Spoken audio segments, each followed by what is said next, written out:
Okay, we're down to the last one, the last sample of the week.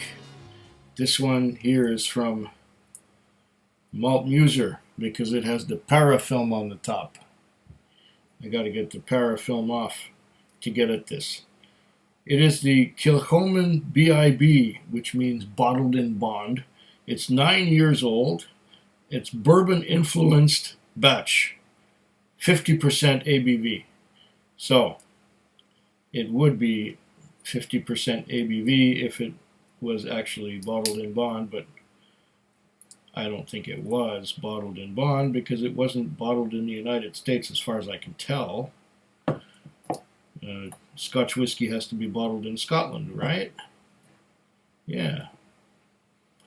And Kilchoman is definitely a Scotch whiskey. But I think they're playing on that whole bottled in bond thing by using bourbon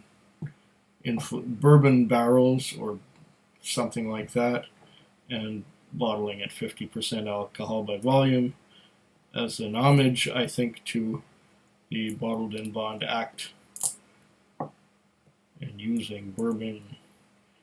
Oh, get this stuff off. It's been on here a while. This was sent to me, like I said, by Malt sometime last year. Yeah. And what's been happening is that I've been getting samples from more people who've been watching. And when you're getting samples from more people and you're sending samples back, it takes longer between sample exchanges than it did before when there were fewer people exchanging samples with me. So I apologize for that, for taking longer to send samples out and taking longer to actually try them on camera. Oh, I gotta get this stuff off. This parafilm is a bit of a nuisance, but at the same time, it ensures that there are no leaks. So it's a double-edged sword, I suppose, or something like that. Come on, you got most of it off. There's a bit on the cap, but I'll worry about that later. Let's get this open. Okay. Kilchoman, ex-bourbon, bottled at 50%. I think the earliest Kilchoman was made the same way with ex-bourbon. I think I had one from 2006. I had a couple bottles of that one. That was great. And this is 9 years old, so yeah.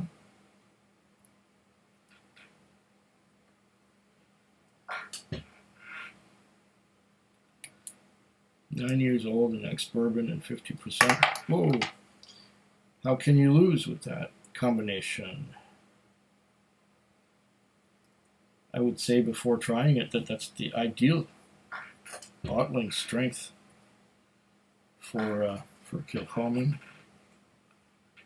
And I know I'm obsessed. I'm obsessed with getting every little bit of parafilm off this bottle top. All right, done.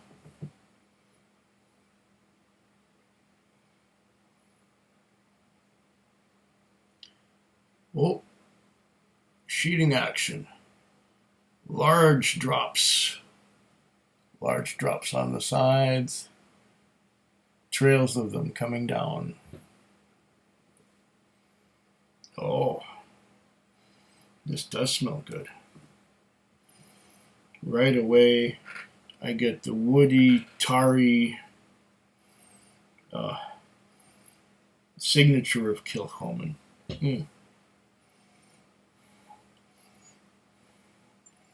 Tar, creosote.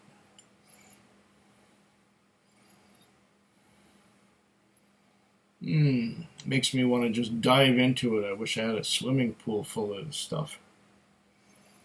Did I ever say that I like Kilchoman? Oh, I love Kilchoman. Kilchoman is great.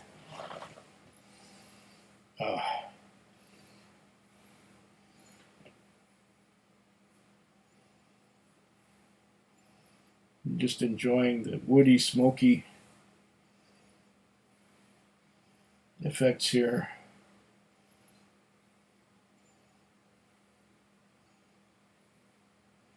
I'm not getting a lot of citrus. I'm just getting the smoke and the wood smoke. Peat smoke. Wonderful. Wonderful at first before I even taste it. The nose is beautiful. I'm even getting a bit of chocolate in there. And I'm thinking specifically the chocolate on Lowney's Glacette raisins and peanuts, which I haven't had in decades. I would have to look and see Lowney's raisins and peanuts. And this, the nose of this reminds me of the chocolate on those things. Glacette raisins and peanuts. There used to be a cellophane lining inside the box of those so that you could see right through the cellophane at the raisins and peanuts. And if you'd blow on the end of the empty box, it would make like the sound of a, what do you call those?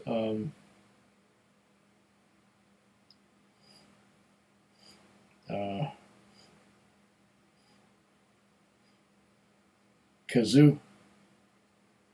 Would make the sound of a kazoo. I think the kazoo is what they call it. It's that musical whistle that you blow into and hum at the same time. Is that a kazoo? I forget. But the nose of this reminds me of the Glacette raisins that used to make a noise when you blow through the box.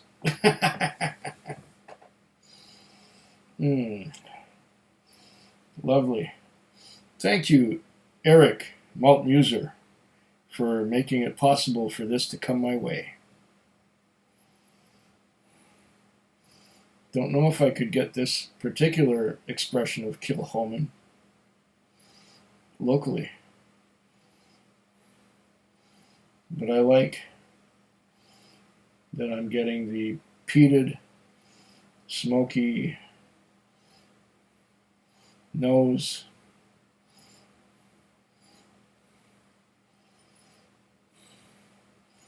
And bourbon, well, I can't really get the bourbon influence right now. Mostly what I'm getting is just this delicious smoke nose. I'm going to have to taste it soon, won't I? Okay, here we go. And this is going to be the last one of the night. I've had 4. Well, this is going to be the 4th. The first one was a 12 barrels Canadian whiskey. The second one was a Wayne Gretzky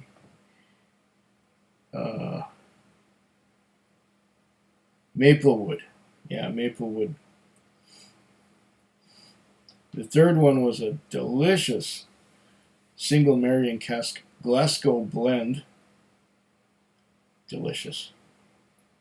And this is going to be the last one of the night, being the highest ABV, and me being tired.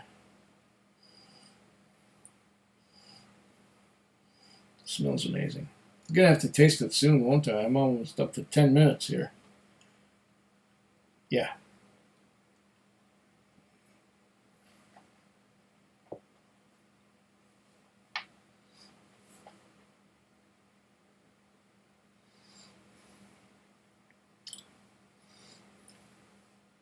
Oh, oh, superb. Mouth coating, peat smoke, a hint of coffee in there, also chocolate. No citrus. Strangely enough, no citrus. Usually I get citrus out of peated whiskey, but none here. Just some coffee and some chocolate. Mm.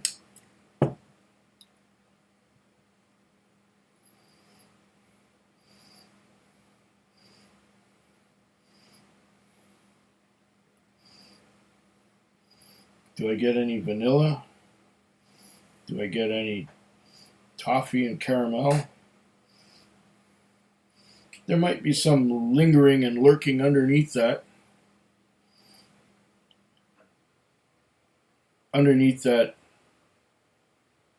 peat smoke, but the peat smoke is the main influence here. The peat smoke is the main thing that you get on the nose and on the palate. But wait, if I really dig deep, I get peat smoke and more peat smoke and more peat smoke and more.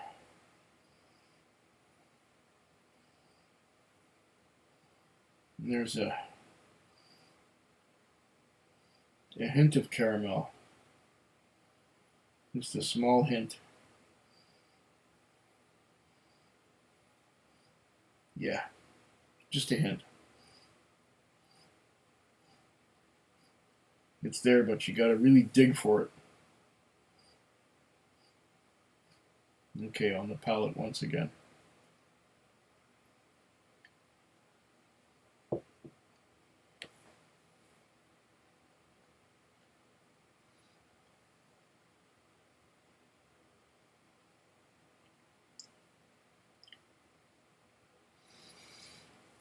Okay.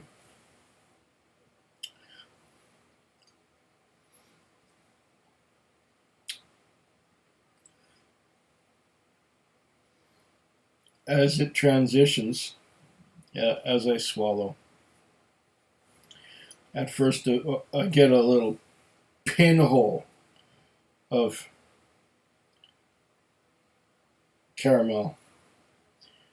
And after that little bit of caramel, then the peat smoke takes over and coats everything. And I can still get a little bit of caramel on the tip of my tongue, but the rest of my mouth is covered with thick peat smoke.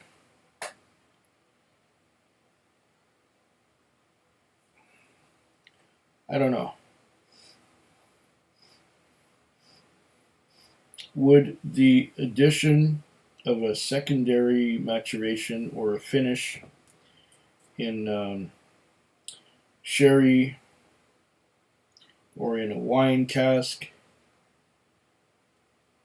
add to or take away from this experience? I think it would take away from the pure, unadulterated,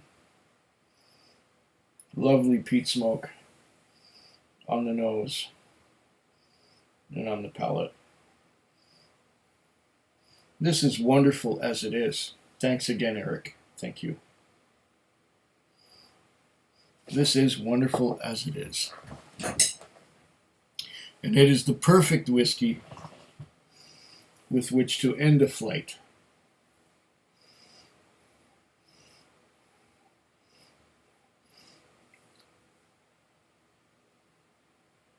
It's just right.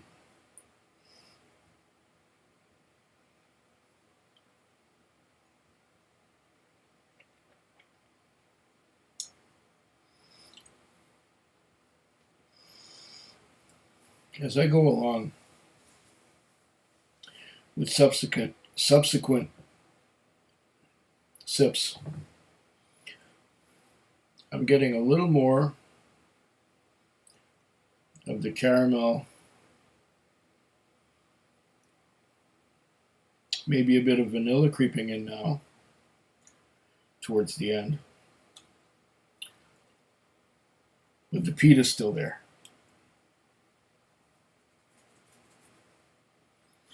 The peat is still there, coating the mouth.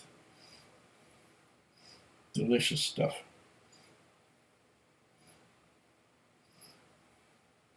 Now, am I getting something else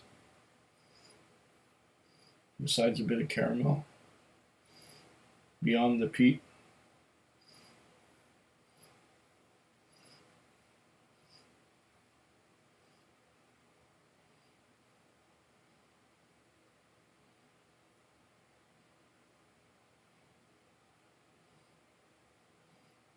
No.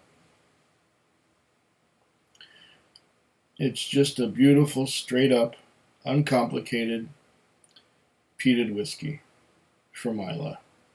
Slanchova. Food quick. Food quick. Food quick. Food quick. Food quick. Yeah.